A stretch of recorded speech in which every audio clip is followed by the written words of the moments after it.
I'm Shubham. I'm CEO and founder of Strategy Power Group. So we help companies get into international markets and help them get into exports. CMPL Delhi, it's been amazing. There are a lot of brands which are there and they have amazing products and have good energies and have a good business acumen as well. So they are all hungry. That's what we are looking for. Yes, absolutely. We have met many potential partners for us and for our potential clients as well. So it's been a very promising event for us. Yeah, future event, there can be more talks regarding the export business because I'm from exports. I'll speak of that only.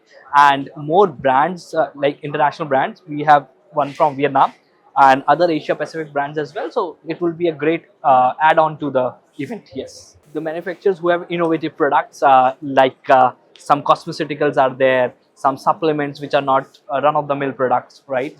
And some mid-premium products, premium products. So this is what we are looking for. Yes, because we get to know what is trending in the market from the conferences which were happening, and we are also having an exposure of new brands which are coming into the market. So it helps us keep updated on our toes for what's coming next.